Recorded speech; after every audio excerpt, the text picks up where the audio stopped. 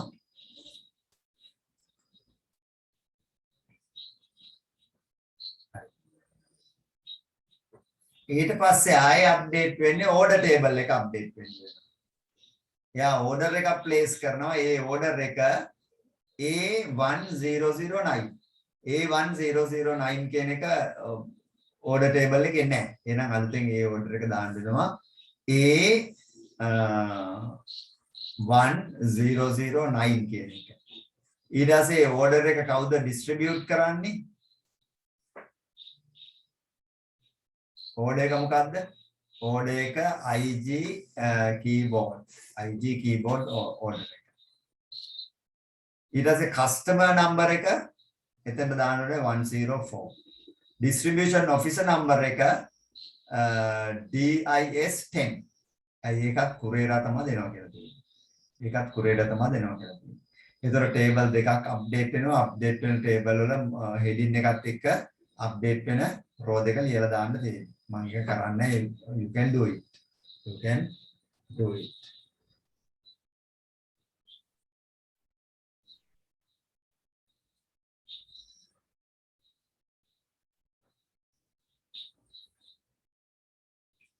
අර නේද ඒක එච්චර ගැටලුවක් නැහැ නේ.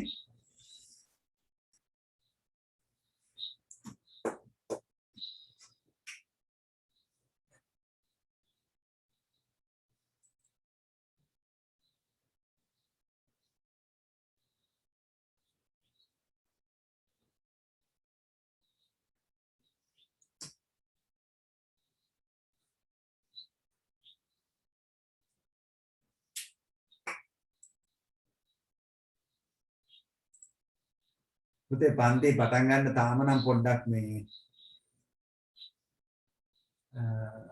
හිතා ගන්න අමාරුයි. මොකද මේ කොලෙජ් බසෙන්ට පුතත් තාම ඉතල පාවු දෙන්නේ නැහැ. දැන් පන්ති පටන් ගන්නත් අවසර දෙනවා කියලා තියෙනවා.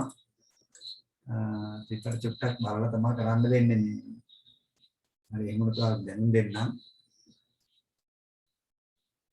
හරි එතකොට අපි ඊළඟ ප්‍රශ්නෙට යනවා. ප්‍රශ්නාංක 6.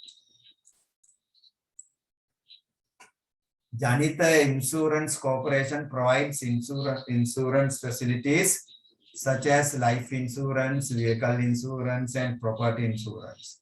They face many problems when they provide services using manual information system. The management has decided to launch a computer-based information system in order to perform internal activities efficiently and provide the quality service for customers. ඒතර කියන්නේ ජනහිත රක්ෂණ ආයතන ජීවිත රක්ෂණ වාහන රක්ෂණ දේපල රක්ෂණ කරන ආයතනයක්. එයාලගේ ආයතනය ඔවුන්ගේ කාර්යයන් හස්තමය තොරතුරු පද්ධතියක් මගින් පවත්වාගෙන යාමේදී කියන්නේ අතින් කරන තොරතුරු පද්ධතියක් තමයි තියෙන්නේ. මූණ පාන ගැටලු රාශියක් තියෙනවා මෙයාලට මේකෙදි. මෙම රක්ෂණ ආයතනයේ අභ්‍යන්තර කටයුතු කාර්යක්ෂමව පවත්වාගෙන යාම හා ගනුදෙනු කරුවන්ට උසස් තත්ත්වයේ සේවාවක් ලබා දීම සඳහා ජනිත රක්ෂණ ආයතනයට පරිගණක පාදක තොරතුරු පද්ධතියක් ගොඩනැගීමට ආයතනයේ කළමනාකාරීත්වය සිදුවිලා තියෙනවා. දැන් මෙයාලා මේ අතින් කරන තොරතුරු පද්ධතිය අයින් කරලා දාලා පරිගණක පාදක තොරතුරු පද්ධතියක් මේ ආයතනයට පිටවන්න යනවා. කළමනාකාරීත්වය හේතුව කාර්යක්ෂමතාවය වැඩි කරගන්න. එතකොට ඒ කියනවා පරිගණක පාදක තොරතුරු පද්ධතියකට සාපේක්ෂව හස්තීය පද්ධතියක පවතින දුර්වලතා දෙකක් ලියන්න. Write two weaknesses of manual information system compared with the computer based information system. එතකොට පරිගණක පාදක තොරතුරු පද්ධතියයි manual තොරතුරු පද්ධතිය අතර මේ තියෙන මොනවද මේ වෙනස්කම් ලියන්න. අවාසි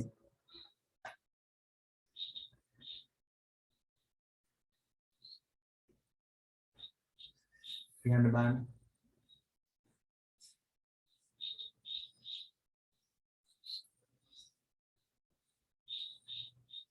manual අතින් කරන තොරතුරු පද්ධතියේ තියෙන මේ අවාසි.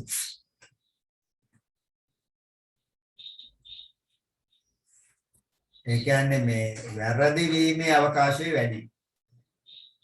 There is more room for errors. There is more room for errors. It is error prone කියන. Manual information system is error prone. Errors වැරදි වෙන නැඹුරුතාවය වැඩි. Error prone. හරි. another one. දත්ත සැකසුම ඉතා අකාර්යක්ෂමයි. දත්ත සැකසුම ගොඩක් අකාර්යක්ෂමයි. හරි. Processing of data is less efficient. Processing of data is less efficient. ඊට පස්සේ දත්ත ගබඩා කිරීමට අතිරු දත්ත පාදයක දත්ත ගබඩා කිරීමට ලොකු ඉඩක් අවශ්‍ය වෙනවා. අර ෆයිල් කැබිනට්ස් ඕන වෙනවා. මේ ෆයිල්ස් ගබඩා කරලා තියාගන්න. Requires a large space for data storage. Requires a large space for data storage. Manual එකේ.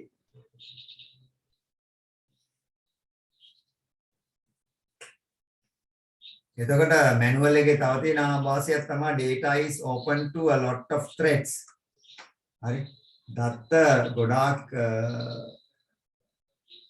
උපද්‍රව වලට විවෘත වෙලා තියෙන. ඒ කියන්නේ වැස්සක් වැහැලා තෙමුණොත් data damage වෙනවා. පොත්පත් පෙළපරිත වෙනවා. එහෙම නැත්නම් මීයොරින් ගොත් මේ පොත්පත් විනාශ කරලා දානවා. හරි. එහෙම නැත්නම් අධික අවුව තියෙන තැන් වල තිබ්බොත් මේ පොත්පත් වල තියෙන මේ ගුණාත්මක භාවය නැති වෙලා ඒ වගේ දෙන අකුරු වෙන නැකිලා යනවා. තද අවුවේ තිබ්බොත්. ඔන්න ඒ වගේ ගොඩාක් මේ විනාශ වීමේ හැකියාව වැඩි manual database එක. හරි. Data is open to a lot of threats. එකයි කියන්නේ. Right, number 2.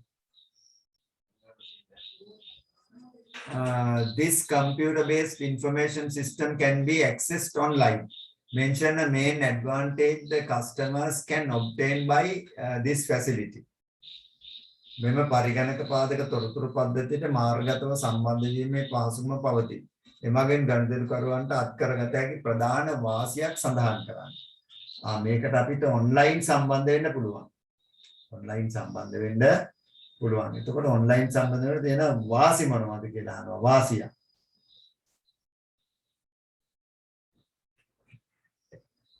Yes, you can log into the system anywhere, anytime.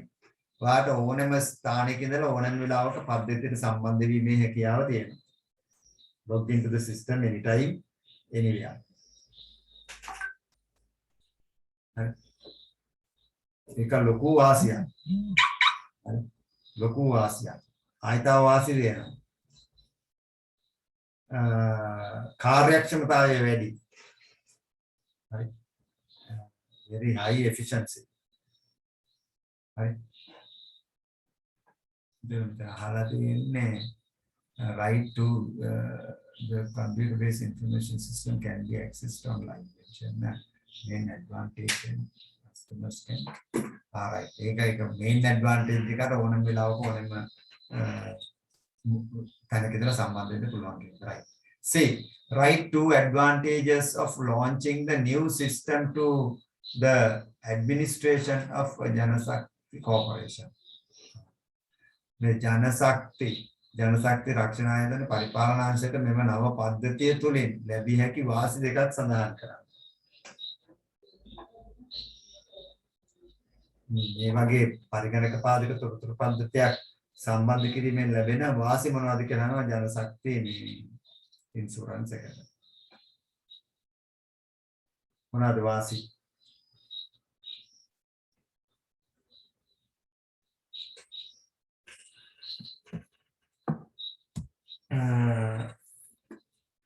මොකද්ද? කාර්යක්ෂමතාවය වැඩි කර ගැනීමට හැකි. ඉහළ කාර්යක්ෂමතාවය. Higher efficiency. Or they can increase the efficiency. Then accuracy. Right? Accuracy එක වැඩි කර ගන්න පුළුවන්. හොඳ සේවාවක් ගුණාත්මක සේවාවක් ලබා දීමේ හැකියාව. Ability to provide a quality service. Ability to provide a quality service. මෙන්න මේ වගේ දේවල් කීපයක් අපිට සටහන් කරන්න පුළුවන්. Then write 3 methods suitable for testing the new system. ඉහත නව පද්ධතිය සංවර්ධනයේදී පද්ධති පරීක්ෂා අධ්‍යයන සඳහා අර ටෙස්ටිං ඇන්ඩ් ඩීබගින් කියන අවස්ථාවේදී භාවිතා කළ හැකි ක්‍රම තුනක් ලියා ගන්නවා. ටෙස්ටිං ඇන්ඩ් ඩීබගින් අධ්‍යයනයේදී අපිට මේක කරන්න තියෙන ක්‍රම තුනක් භාවිතා ලියන්න. What are they? Unit testing.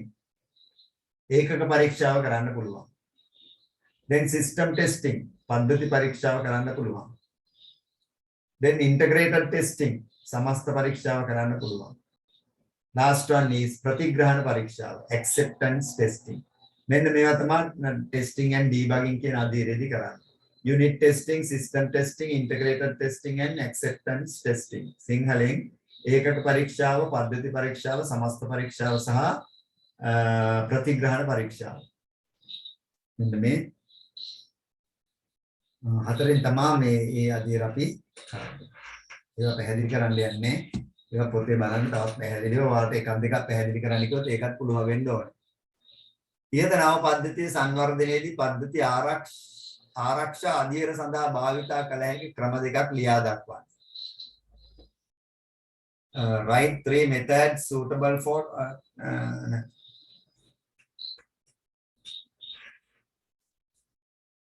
පරීක්ෂා දෙක. right ඒක නේ ජන ඊළඟ ඊයක ජනහිත රක්ෂණ ආයතනයේ මූල්‍යමය කටයුතු පද්ධතිය හරහා සිදු කිරීමට කළමනාකාරීත්වයට අවශ්‍ය වී ඇති නමුත් ඔවුන්ගේ සියලු අවශ්‍යතා නිශ්චිතව පැහැදිලි නොවන බැවින් පද්ධතිය සංවර්ධනයට දියලි ආකෘතිය සුදුසු වේ. කියනවා මොකක්ද? ජනහිත corporation wants to perform their financial operations through the new system, but they have not clearly mentioned their all requirements. Therefore, the waterfall method is suitable for developing the new system. Do you agree with this few reasons? Ada මෙයාලා පැහැදිලිව අවබෝධ කරගෙන නැහැ මේකේ requirements.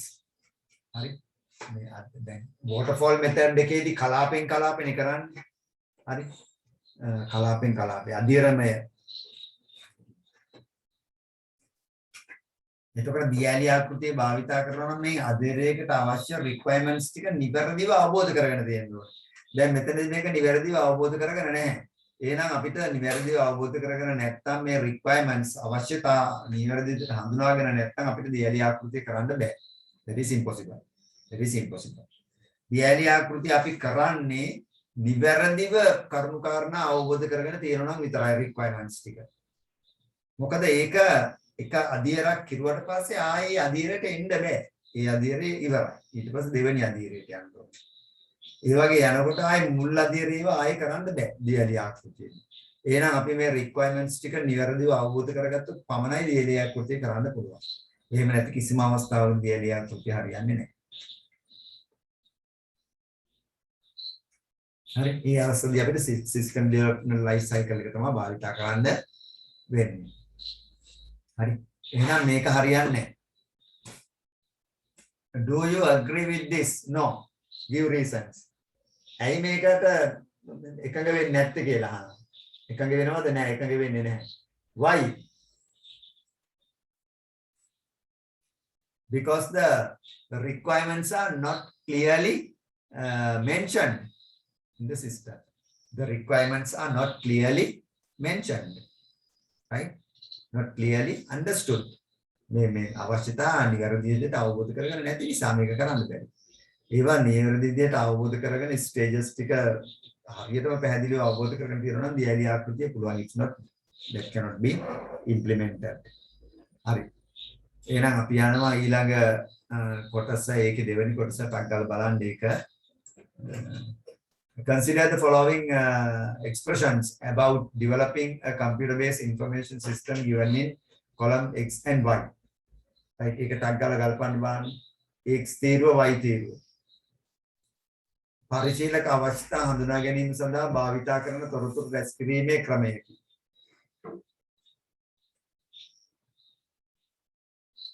පරිශීලක අවස්ථා හඳුනා ගැනීම සඳහා භාවිතා කරන තොරතුරු රැස් කිරීමේ ක්‍රමයකි. ක්‍රම කීපයක් තියෙනවානේ. හරි. වාර්තා හා ලිපිගොනු පරීක්ෂාව. වාර්තා හා ලිපිගොනු පරීක්ෂාව වල දන්නවා එක ඉන්ටර්විව් කරනවා. ඉන්ටර්විවිං. then ඉන්ටර්විව් කරනවා, ක්වෙස්චන් එකක් දෙනවා. හරි. ඊට පස්සේ වාර්තා හා ලිපිගොනු පරීක්ෂාව කරනවා, මූලාදර්ශ නිකුත් කිරීම කරනවා. මේ දේවල් වලින් තමයි තොරතුරු රැස් කරගන්නේ. එහෙනම් මෙතන එකට B වාර්තා ලිපිගොනු. දෙවෙනි එක පද්ධති සැලසුම් කරන්නේ ප්‍රධාන කාර්යයක. A main task in system designing. A main task in system designing.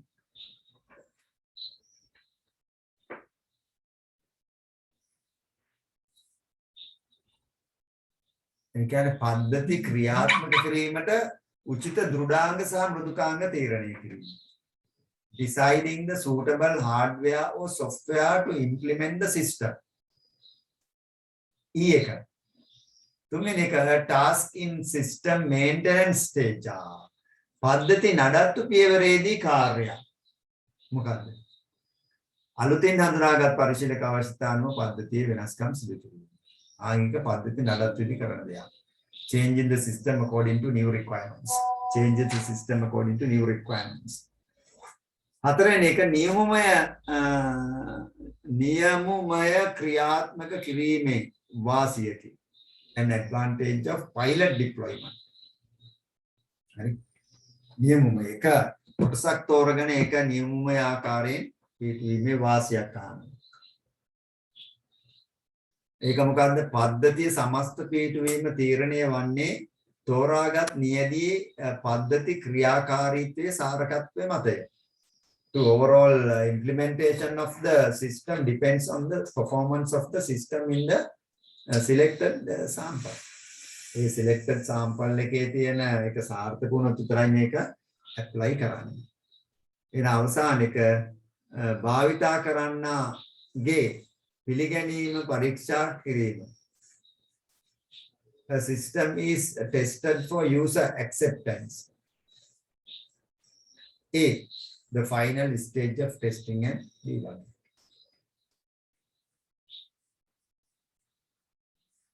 Right? You can final stage එක කියන්නේ අර final stage එක කියන්නේ ඉස්සෙල්ලාම අපි කරන්නේ මොකක්ද?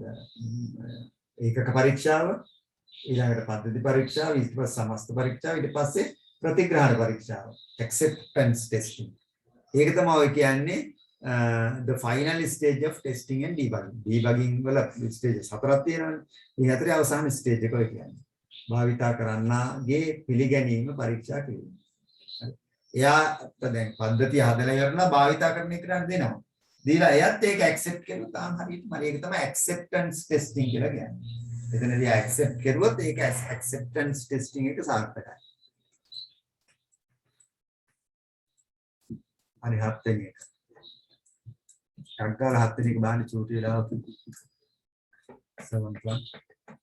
Following flowchart represents the total of event numbers from 1 to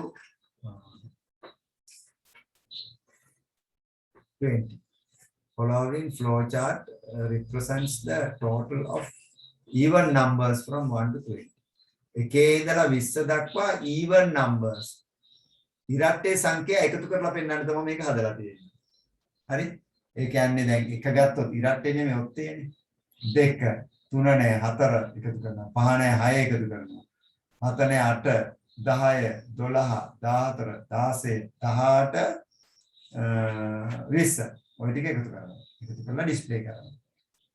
මේක දීලා තියෙන ඒ කටයුත්ත කරන්න. එහෙනම් ඒක දීලා තියෙනවා ටෝටල් එක බිඳුවයි මුලින්. නම් 1 කියලා දීලා තියෙනවා. ඒකට අපි දාන අංක එක මුලින් අරගෙන තියෙනවා. හරි. ඊට පස්සේ ඊළඟට දාන්නේ අපි 2. ඊළඟට 3 4 5 6 7 8. ටෝටල් එක බිඳුවයි. එහෙනම් මෙතනදී එකතු කරගන්න ඕනේ ඉරට්ටේ සංඛ්‍යා. එහෙනම් ඔයාලට අහලා තියෙනවා 1 2 3 4 කියන ස්ථාන වලට එන්න ඕනේ මොනවද කියලා. හරි බලන්න.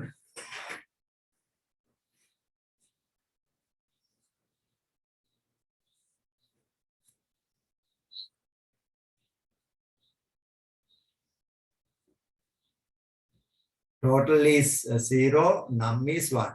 Num less than or equal to 20. Num less than or equal to 20. Num එක දැන් 20ට සමානද අඩුද? No. එහෙනම් 20 වැඩි. No කියොත් 20 වැඩි. එහෙනම් display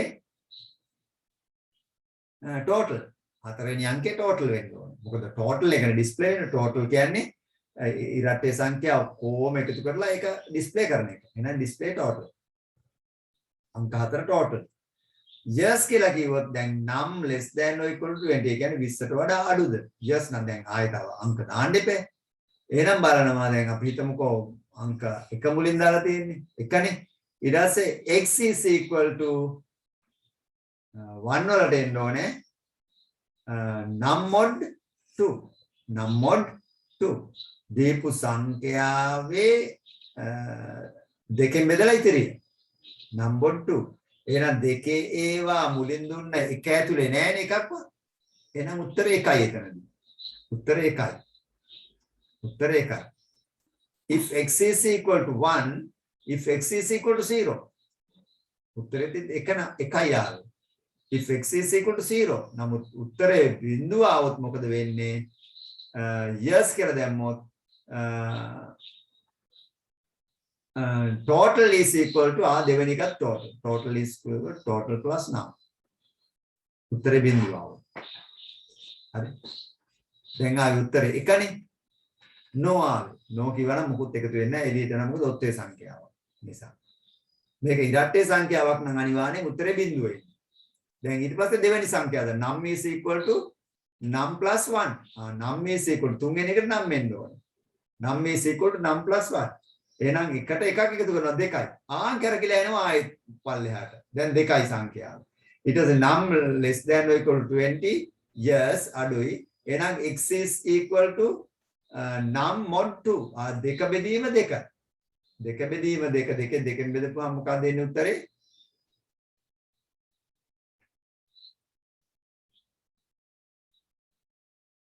දෙකෙන් බෙදපුවාම ඉතුරුවක් නැහැ. බිඳුවයි. බිඳුවයි එන්නේ. if x is equal to 0, yes. 0. yes. ආයෙත් yes නම් මොකද එන්නේ පල්ලෙහාට එකතු වෙනවා. total is equal to total plus num. num කියන්නේ 2යි. total එකට 2 එකතු වෙනවා. හරි. ඊට පස්සේ ආයෙත් අරකට එකක් එකතු වෙනවා. දැන් num එක 3 වෙනවා. 3 වෙලා උඩින් කරකලා එනකොට num less than or equal to 20. yes පල්ලට එනවා. x is equal to num mod 2. එහෙනම් x එක 3යිනේ. x is equal to num. num කියන්නේ 3යි. num mod 2. එතකොට එකයි උත්තරේ වෙන්නේ. එතකොට if x is equal to 0, yes. no නම් අනිත් පැත්තෙන් ඒක එකතු වෙන්නේ නැහැ. එහෙනම් ඔහොම යනකොට අන්තිමේදී එකතු වෙන්නේ ඔක්කොම ඉරට්ටේ සංඛ්‍යා. මෙම ගැලීම් සටන අයත් වන්නේ කවර නීඩිත පාලන ව්‍යුහයටද? මේක මොන control structure එක යටතේද තියෙන්නේ කියලා අහනවා. එහෙනම් මේක තියෙන්නේ පුනර්කරණය තුල වර්ණය. පුනර්කරණය තුල වර්ණය. selection in repetition. selection in repetition. පුනර්කරණය තුල වර්ණය කියන එක තමයි මෙතනදී අපිට දකින්න තියෙන්නේ. පුනර්කරණය තුල වර්ණය. හරි. ඊට පස්සේ කියනවා ගැලීම් සටනට අදාළ ව්‍යාජකේතය ලියා දක්වන්න. Write the pseudo code for this flow chart. මේකට pseudo code එක ලියන්න. හරි. මම ඔයාලට pseudo code එක පෙන්නන්නම්. හරි. I will show you the pseudo code for this.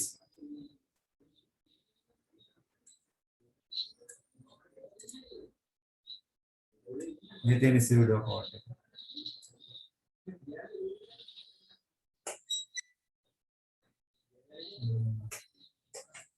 Begin total is equal to 0, num is equal to 1. While num less than or equal to 20, x is equal to num mod 2. If x is equal to 0, then total is total plus num. And if num is equal to num plus 1, while again display total. End. අර වතා ගන්න කැරකි එකට.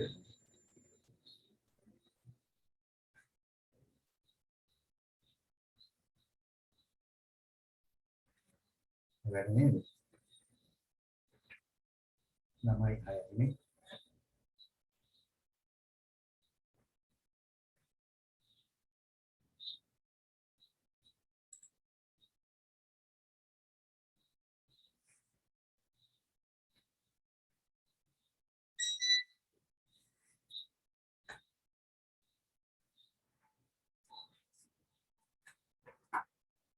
හරි පුතාලා එහෙනම් මේ අදට මෙතනින් නවත්වනවා. මොකද මේ අපේ ලයිට් ගියා.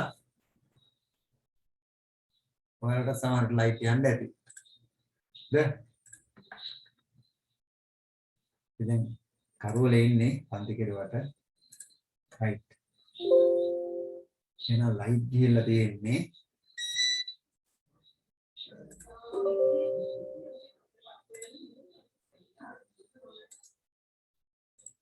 හරි. එහෙනම් අපිට මේ ළඟ ඈ ලයිට් ගිහිල්ලා ඉකට. හරි එහෙනම් සිළු දාට සුබ රාත්‍රියක්.